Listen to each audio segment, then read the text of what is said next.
Hi friends, welcome to Chennai food. வீட்டில் இருக்கக்கூடிய பச்சரிசி ஜவ்வரிசி இதை வச்சு ரொம்ப ஈஸியாக நம்ம ஃப்ரெஷ்ஷாக அரைச்சி கஞ்சி வத்தல் எப்படி செய்கிறதுன்னு பார்க்க போகிறோம். வாங்க பார்க்கலாம்.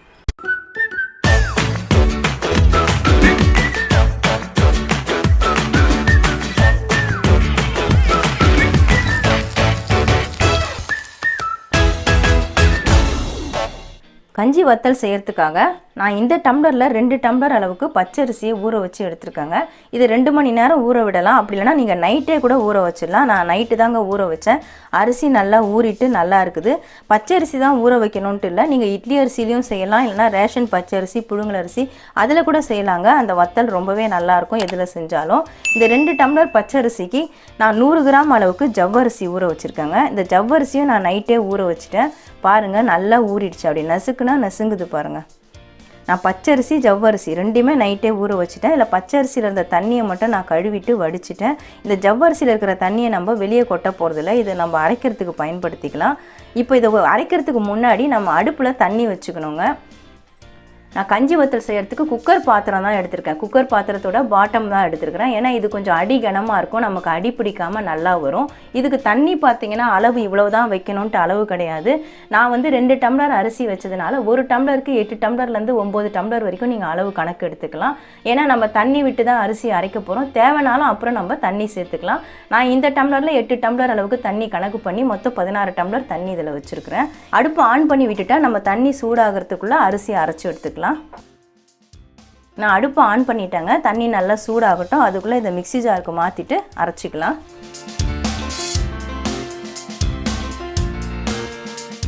ஏற்கனவே முறுக்கு வத்தல் கம்பி வத்தல்லாம் நான் வீடியோ கொடுத்துருக்கேங்க. நீங்கள் அந்த வீடியோ பார்க்கலன்னா மேலே ஐ பட்டன் ப்ரெஸ் பண்ணி வீடியோ ஓப்பன் பண்ணி பாருங்கள். டிஸ்கிரிப்ஷனில் நான் லிங்க்கு கொடுக்குறேன், அதுலேயும் லிங்க்கை கிளிக் பண்ணியும் நீங்கள் பார்த்துக்கலாம். நான் அரிசியை மாற்றிட்டேன். இந்த ஜவ்வரிசியை நான் அதில் சேர்த்துக்கிறேன். தண்ணியோடவே சேர்த்துக்க போகிறேன். தண்ணி அதிகமாக இருந்தால் கொஞ்சம் நிறுத்திட்டு அப்புறமா தண்ணி சேர்த்துக்கோங்க. எனக்கு வந்து ஒரு அரை டம்ளருக்கு மேலே தான் தண்ணி இருக்குது, அதனால் நான் அப்படியே சேர்த்துட்டேன்.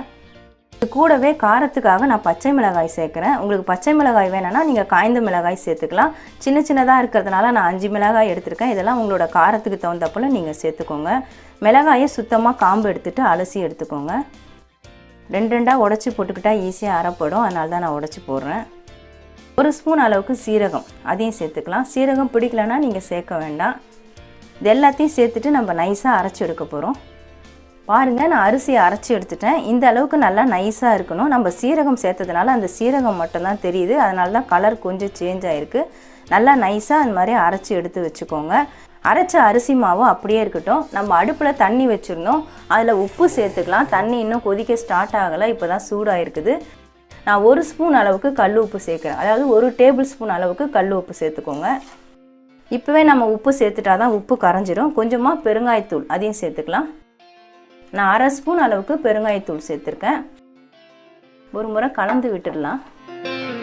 நம்ம இப்போவே உப்பு பெருங்காயம் சேர்த்துட்டா தண்ணியில் சேர்த்து கரைஞ்சிரும், அதுக்காக தான் நான் சேர்த்து விட்டுருக்கேன். தண்ணி கொதிக்கிற ஸ்டேஜ் வரும்பொழுது தான் நம்ம மாவு சேர்க்கணும். கொதிக்கணுன்ட்டு அவசியம் இல்லைங்க, கொதிக்கிறதுக்கு ஸ்டார்ட் ஆகும் பொழுது சேர்க்கலாம். பாருங்கள், தண்ணி இப்போ தான் கொதிக்கிறதுக்கு லேசாக ஸ்டார்ட் ஆகிருக்குது. இந்த சமயத்தில் அடுப்பு சிம்மில் வச்சுருங்க. ஏன்னா நல்லா கொதித்ததுக்கப்புறம் ஊற்றினோம்னா கட்டி பட்டுடும். அடுப்பு சிம்மில் வச்சுட்டு மாவை நம்ம கொஞ்சம் கொஞ்சமாக ஊற்றிக்கிட்டே கலந்து விடணும். இந்த மாதிரி செஞ்சதுனால பாருங்கள் கட்டி தட்டவே இல்லை, நல்லா குழ குழன்னு இருக்குது. இந்த ஜார்லேயே நான் கொஞ்சமாக தண்ணி சேர்த்துக்கிறேன். 1 டம்ளர் அளவுக்கு நான் தண்ணி சேர்த்துருக்கேன். நீங்கள் கஞ்சியோட திக்னஸை பார்த்துட்டு நீங்கள் தண்ணி சேர்த்துக்கோங்க. தண்ணி அதிகமாகவும் ஆகிடக்கூடாது, ரொம்ப குறைவாகவும் இருக்கக்கூடாது. அள்ளி அள்ளி நமக்கு ஊற்றுற திக்னஸ்க்கு இருக்கணும். இந்த மாதிரி ஒரு நிமிஷம் நீங்கள் விடாமல் கலந்து விடுங்க, இல்லைனா அடி பிடிச்சிடும். அப்போ தான் அடுப்பு சிம்மில் வச்சுட்டு நம்ம இந்த மாதிரி கைவிடாமல் கலந்து விட்டுட்டே இருந்தோம்னா அடியும் பிடிக்காது. இந்த மாவு நல்லா வெந்து வந்துடும். பாருங்கள், நல்லா குழ குழன்னு இருக்குது. இந்த மாதிரி அரிசி ஊற வச்சு அரைச்சி தான் செய்யணுன்ட்டு இல்லைங்க. உங்கள்கிட்ட பச்சரிசி மாவு இடியாப்பு மாவு இருந்தால் அதை கூட இந்த மாதிரி தண்ணியாக கரைச்சிட்டு நீங்கள் சேர்த்து செய்யலாம். மிளகாவும் சீரகம் மட்டும் தனியாக அரைச்சி கூட நீங்கள் சேர்த்து போட்டு செய்யலாம். நான் இன்னும் கூட 1 டம்ளர் அளவுக்கு தண்ணி சேர்த்துக்கிறேங்க. ஏற்கனவே நம்ம ஜாரில் வந்து 1 டம்ளர் தண்ணி சேர்த்துட்டோம். 16 டம்ளர் மொத்தம் 18 டம்ளர் அளவுக்கு நம்ம தண்ணி சேர்த்துருக்குறோம். நீங்கள் தண்ணி சூடுபடுத்தியும் சேர்த்திக்கலாம், இல்லைனா பச்சை தண்ணியும் கூட சேர்த்துக்கலாம். இப்போ தான் மாவு நல்லா வெந்து வருது. இப்போ நம்ம ஒரு 2 நிமிஷம் மூடி போட்டு விட்டுடலாங்க. அடுப்பு நல்லா சுத்தமாக சிம்மில் வச்சுருங்க, இல்லைனா அடி பிடிச்சிரும். மாவு வேகிறதுக்காக தான் நம்ம மூடி போடுறோம். 2 நிமிஷம் மூடி போட்டு விட்டுடலாம். மூடி போட்டு விட்டு 2 நிமிஷம் ஆயிடுச்சுங்க. இப்போ மூடியை ஓப்பன் பண்ணிடலாம். ஓப்பன் பண்ணிவிட்டு நல்லா கலந்து விடுங்க. பாருங்கள் பபுள்ஸ் வர ஆரம்பிச்சிருக்கு. அங்கங்கே பபுள்ஸ் வருது பாருங்கள். நல்லா ஒரு முறை ஹை ஃப்ளேமில் வச்சுட்டு கலந்து விட்டுக்கோங்க. இப்போ நல்லாவே வெந்துருச்சு பாருங்கள். இந்த குழகுழப்புலேயே நீங்கள் தெரிஞ்சிக்கலாம். அந்த குழகுழப்பு, இந்த திக்னஸ்ஸு இதுலேயே நீங்கள் நல்லா வெந்துருச்சின்னு தெரிஞ்சிக்கலாம். இப்போ நல்லா கொதிக்க ஆரம்பிச்சிருச்சு பாருங்கள். நல்லா பபுள்ஸ்லாம் வந்து இந்த சமயத்தில் நம்ம அடுப்பை ஆஃப் பண்ணிடலாம். ஏன்னா நம்ம அரைச்சி ஊற்றுனதுனால ஈஸியாகவே மாவு வெந்துடும். மாவுடைய கலரு இந்த குழகுழப்பை வச்சு வெந்துருச்சுன்னு நீங்கள் தெரிஞ்சுக்கலாம். நான் இப்போ அடுப்பை ஆஃப் பண்ணிடுறேன். உங்களுக்கு ரொம்ப திக்காக இருந்ததுன்னா நீங்கள் அடுப்பில் இருக்க சொல்லவே எக்ஸ்ட்ரா கொஞ்சம் தண்ணி ஊற்றி நல்லா கலக்கி விட்டு கொதிக்க விட்டு அதுக்கப்புறம் இறக்கிக்கோங்க. எனக்கு இந்த பதம் கரெக்டாக இருக்குது. இதை இறக்கிட்டு நம்ம அப்படியே மூடி போட்டு விட்டுடலாம். நம்ம ஊற்றும் பொழுது தான் இந்த கிண்ணத்துக்கு மாற்றணும். வத்தல் காய வைக்கிறதுக்காக நான் வேஷ்டியை தாங்க விரித்து விட்டுருக்கிறேன். வேஷ்டி நல்லா நனைச்சிட்டு பிழிஞ்சிட்டு போட்டுக்கோங்க. நீங்கள் வேஷ்டின்னு இல்லை, உங்கள் வீட்டில் காட்டன் துணி, காட்டன் சாரீ இது மாதிரி இருந்தால் கூட நீங்கள் பயன்படுத்திக்கலாம். நான் சிங்கிள் பீஸாக தான் போட்டிருக்கேன், ஏன்னா ஈஸியாக காயும். ஆனால் நல்லா பிழிஞ்சிட்டு ஈரம் இல்லாமல் போட்டுக்கோங்க. எதுக்காக ஈரத்தில் நனைச்சி பிழிஞ்சு போடணும்னா நம்ம வத்தல் எடுக்கும் பொழுது ஈஸியாக இருக்கும். அதுக்காக தான் பாருங்கள், நான் வத்தல் கொஞ்சம் கிண்ணத்துக்கு மாற்றிட்டேன். வத்தல் கஞ்சியை நான் மாற்றிட்டேன். இந்த மாதிரி சின்ன குழி கரண்டி எடுத்துக்கோங்க, அள்ளி ஊற்ற கரெக்டாக இருக்கும். இப்போ இன்னுமே நல்லா திக்காயிடுச்சு பாருங்கள். இந்த மாதிரி நல்லா கலக்கிட்டு நம்ம அள்ளி அள்ளி ஊற்றிக்கலாம். இந்த மாதிரி ஊற்றிட்டு லைட்டாக ஸ்ப்ரெட் பண்ணி விட்டுடுங்க. இதுக்கு சூடு ஆறணுன்ட்டு அவசியம் இல்லை. சூடாக இருக்கும் பொழுதே கிடுகிடுன்னு அள்ளி ஊற்றிடணும்.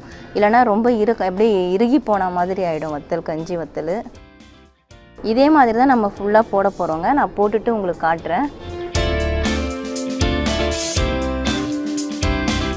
அவ்வளவுதான் ஃப்ரெண்ட்ஸ், நான் ரெடி பண்ண கஞ்சி எல்லாத்தையுமே வத்தல் போட்டு விட்டுட்டேன்.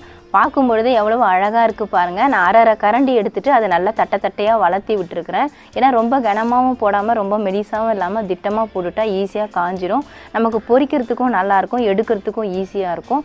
இந்த அளவுக்கு எனக்கு வத்தல் வந்திருக்கு. இது இன்றைக்கி ஃபுல்லாக காய விட்டுட்டு சாயந்தரமாக தான் நம்ம அதை பிச்சு எடுக்கணும். இது அப்படியே காயட்டும். கஞ்சி வத்தல் பாருங்கள் நல்லா சூப்பராக காஞ்சிருக்குது. நல்லா இப்படி கையை வச்சு உடச்சி தட்டி பார்த்தாலே தெரியுது நல்லா காஞ்சிருக்குன்றது. சுத்தமாக ஈரப்பதம் இல்லை. இதை நம்ம துணியிலேருந்து எடுக்கணும். நான் உள்ளர எடுத்துகிட்டு போயிட்டு தான் நான் துணியிலேருந்து எடுக்க போகிறேன். எப்படி எடுக்கிறதுன்னு நான் உங்களுக்கு செஞ்சு காட்டுறேன். வத்தல் துணியை நான் வீட்டுக்குள்ளே எடுத்துகிட்டு வந்துட்டேங்க. இதை நம்ம அப்படியே எடுத்தோன்னா வத்தல் எடுக்க வராது. அதனால் இந்த துணியை வந்து இந்த மாதிரி கொஞ்சமாக மடித்து விட்டுக்கோங்க. கொஞ்சம் கொஞ்சமாக நம்ம தண்ணி தெளிச்சுட்டு அதுக்கப்புறமா எடுக்கணும். நீங்கள் குடிக்கிற தண்ணியை கொஞ்சம் எடுத்துக்கோங்க. இந்த வத்தலுக்கு பின்புறமாக இது மேலே அப்படியே தெளித்து விட்டுடுங்க. அந்த துணியில் இந்த வத்தலுக்கு பேக் சைடு ஈரப்பதம் படணும். பட்டால் தான் நமக்கு வத்தல் ஈஸியாக எடுக்க வரும். வத்தல் மேலே பின்புறமாக தண்ணியை தெளிச்சுட்டு ஒரு நிமிஷம் விட்டுடுங்க. விட்டுட்டு அதுக்கப்புறமா எடுங்க. அப்போ தான் வத்தல் உடையாமல் நல்லா முழுசாக எடுக்க வரும். பாருங்கள், தண்ணி தெளிச்சுட்டு ஒரு நிமிஷம் போல் நான் விட்டுட்டேன். இப்போ இந்த ஓரத்துலேருந்து நம்ம எடுக்கிறதுக்கு ஸ்டார்ட் பண்ணலாம். நல்லா ஈரம் பிடிச்சிருக்கான்னு பாருங்கள். ஈரம் பிடிக்கலன்னா நீங்கள் மறுபடியும் கூட தண்ணி தெளித்து விட்டுட்டு எடுத்துக்கலாம். தண்ணி தெளித்தோன்னே பாருங்கள் தூக்கிட்டு வருது. அதுவே கொஞ்சம் அந்த ஈரத்தில் இந்த மாதிரி தூக்கிட்டு வரும். அது பொறுமையாக தான் நம்ம எடுக்கணும். நல்லா ஈஸியாக கழண்டுட்டு வருது பாருங்கள். அதுலேருந்து இந்த மாதிரி தான் உறிஞ்சிக்கிட்டு வரும். சுத்தீரம் எடுத்து விட்டுட்டு நம்ம அப்படியே எடுத்துட்டோம்னா வந்துடும். பாருங்கள், நான் வத்தல் எடுத்துட்டேன். நடுவில் மட்டும் ஒரு சின்ன ஹோல்ஸ் வந்துச்சு, துணியில் ஒட்டிகிட்டு இருந்தது. இதே மாதிரி தான் நான் எடுக்க போகிறேன்.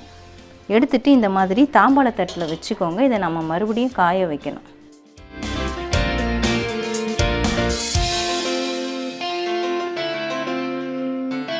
பாருங்கள், நான் 2வது வத்தலையும் எடுத்துட்டேன். இது உடையாமல் நல்லா முழுசாக வந்திருக்கு. நல்லா டிரான்ஸ்பரண்ட்டாக இருக்குது பாருங்கள். கண்ணாடி மாதிரி இருக்குது.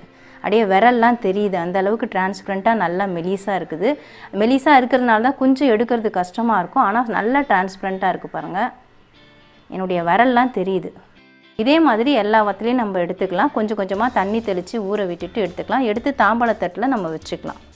துணியில் இருந்த வத்தல் எல்லாத்தையுமே நான் பிச்சு எடுத்துட்டேங்க. தண்ணியை தெளிச்சிட்டு தான் நான் பிச்சு எடுத்தேன். எல்லா வத்தலுமே நல்லா அழகாக எடுக்க வந்தது எனக்கு. நைட்டு ஃபுல்லாக நான் ஃபேன் காற்றுலேயே வச்சுட்டேன். ஏன்னா நம்ம தண்ணி தெளிச்சதுனால வத்தலில் ஈரப்பதம் இருந்தது. அதனால் நைட்டு ஃபுல்லாக நான் ஃபேன் காற்றுல வச்சேன். 2 பிளேட்டில் பிரித்து போட்டு வச்சுருக்கேன் பாருங்கள். இந்த அளவுக்கு நமக்கு வத்தல் கிடச்சிருக்குது. இப்போ காலையில் வெயிலில் ஒரு 2 மணி நேரம் நான் வச்சு எடுத்தேன். அதுக்கே நல்லா மொளன்னு காஞ்சிருக்கு. நீங்கள் சத்தத்தை வச்சே தெரிஞ்சுக்கலாம். இந்த பாருங்கள், இந்த மாதிரி சவுண்டு வரும். நான் உங்களுக்கு உடச்சி கூட காட்டுறேன். எப்படி உடையுது பாருங்கள், நல்லா மொளன்னு. உங்களுக்கு தெரியணுங்கிறதுக்காகவே நான் ஒரு வத்தலை உடச்சி காமிச்சிருக்கேன். இந்த மாதிரி நல்லா மொளன்னு காயணும். இந்த மாதிரி காய வச்சுட்டா நம்ம நெக்ஸ்ட் இயர் வத்தல் போடுற வரைக்கும் கூட வச்சு யூஸ் பண்ணலாம். ஆனால் நான் கொஞ்சமாக தான் செஞ்சுருக்கேன். நான் கிட்டத்தட்ட மொத்தமே 400 கிராம் அளவுக்கு தான் அரிசி ஜவ்வரிசி ரெண்டுமே சேர்த்து பயன்படுத்தியிருக்கேன். அதுவே நமக்கு இவ்வளவு வத்தல் கிடச்சிருக்குது. நீங்கள் ஃப்ரீயாக இருக்கிற டைம்லலாம் எவ்வளவு வேணுமோ அப்பப்போ கொஞ்சம் கொஞ்சமாக கூட இந்த மாதிரி வத்தல் போட்டு காய வச்சு ஸ்டோர் பண்ணி எடுத்துக்கலாம். இப்போ நான் இந்த வத்தலை உங்களுக்கு பொரிச்சு காமிச்சிடுறேன். வத்தல் பொரிக்கிறதுக்காக நான் அடுப்பில் கடாய் வச்சு எண்ணெய் ஊற்றி வச்சுருக்கேங்க. எண்ணெய் நல்லா காயணும். ஹை ஃப்ளேம்லேயே வச்சுக்கோங்க. வத்தலை போட்டோம்னா அப்படியே நல்லா பொரியணும். அந்த அளவுக்கு காயணும். பாருங்கள், நல்லா எவ்வளோ பெருசாக எழும்பி வருது. வத்தலோட சைஸை பார்த்தாலே உங்களுக்கு தெரியும். வத்தலோட சைஸு பாருங்கள், காஞ்ச வத்தல் இவ்வளோ தான் இருக்குது. ஆனால் பொரிஞ்சதுக்கப்புறமா எவ்வளோ பெருசு இருக்குது பாருங்கள். நம்ம என்ன வத்தல் சைஸ் போட்டோமோ அந்த சைஸு நமக்கு கிடைக்கிது. இன்னும் ஒரு 4 வத்தல் நான் உங்களுக்கு பொரிச்சிட்டு உடச்சி காட்டுறேன்.